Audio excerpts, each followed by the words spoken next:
Ofa hii imesema 50% ya deni, na madeni tunayoongelea tunaita yale inawezekana sio sugu sana, lakini sisi kipimo chetu ni kwamba mwananchi alikuwa na deni na lile deni ameshindwa kulilipa, na lile deni limeenda nje ya sera yetu ya madeni.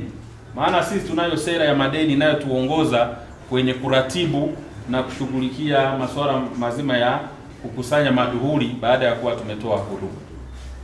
Sasa sera yetu inasema ukishapewa huduma ya maji, ukasomewa bili, sisi tunakupatia siku 30 tangu umepokea hiyo bili yetu, hilo deni uwe umelilipa. Usipolipa deni hilo ndani ya siku 30 kwa mujibu wa sheria, sisi tunayo haki ya kuondolea huduma. Sasa tukisha kuondolea huduma kwa maana ya kufanya disconnection, mwingine ukimwondolea huduma, anachangamka, anaenda anatafuta fedha, analipa, anarejeshewa huduma. Lakini mwingine akiondolewa huduma, basi harudi tena, anabaki hana huduma na deni lenyewe achangamke, ahangaiki kulilipa. Sasa madeni hayo ndo tulio kuja nayo kupitia sasa hii wiki ya maji, kwamba kama kuna mwananchi aliondolewa huduma kwa sababu ya kutolipa madeni, basi tunamkaribisha aje alipe 50% ya deni lake. Akisha lipa, sisi tutamrejeshea huduma, na ile 50% nayo baki ataenda kuilipa polepole kulingana na mkataba ambao tutaingia naye. 2025 kauli mbiu inayotuongoza katika kuenzi zawadi ya maji ni kutunza uoto wa asili kwa uhakika wa maji. Bila kuwa na uoto wa asili, hatuwezi tukawa na vyanzo ambavyo ni himilivu, vyanzo ambavyo ni endelevu vya maji. Na ndio maana siku zote tunasema ni lazima tuhakikishe kwamba vyanzo vyetu vya maji tunavilinda na kuvitunza, ili vihakikishe kwamba vinaendelea kutunza zawadi kuu ya Mwenyezi Mungu, na hatimaye sisi viumbe wake tuendelee kuyapata yakiwa safi, yakiwa salama, lakini pia yakiwa toshelevu. Kupitia wiki hii tunaenda kutoa elimu kwa wananchi na wadau wetu ili waweze kutambua umuhimu huu wa maji, lakini pia waweze kuhakikisha kwamba haya maji wanayalinda kwa kulinda na kutunza vyanzo vya maji, na kuhakikisha kwamba miundombinu ambayo inatoa huduma hii kwa wananchi na jamii kwa ujumla vile vile na yenyewe inaendelea kulindwa.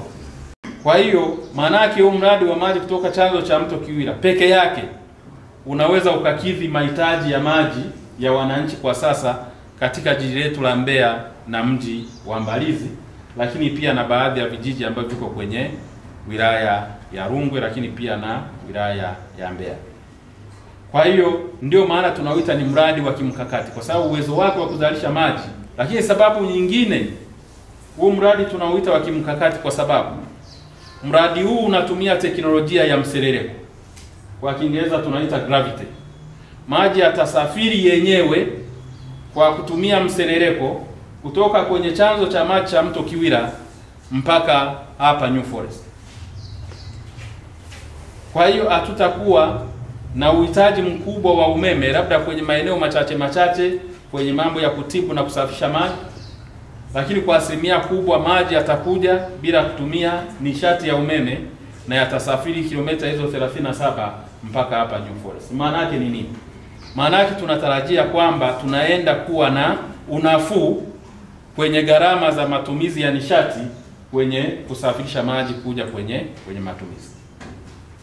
Na tukishakuwa na unafuu, maana yake tunatarajia na unafuu huo uelekezwe pia na kwa walaji. Mahali mtu ambapo angetakiwa kulipa labda shilingi 4,000 kwa uniti moja ya maji, kwa sababu ule mradi utakuwa ni wa mseleleko, labda unaweza ukakuta mwananchi analipa nusu yake, na kwa hiyo bei ya huduma inakuwa himilivu. Kwa hiyo ni sababu namba 2 kwa nini tunauita ni mradi wa kimkakati.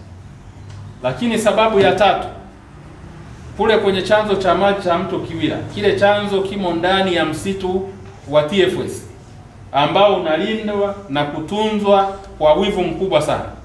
Matokeo yake kile chanzo kinatoa maji ambayo kwa kiwango kikubwa ni maji ambayo ni safi ukilinganisha na vyanzo vingine hapa ambavyo tunavitumia hapa mjini.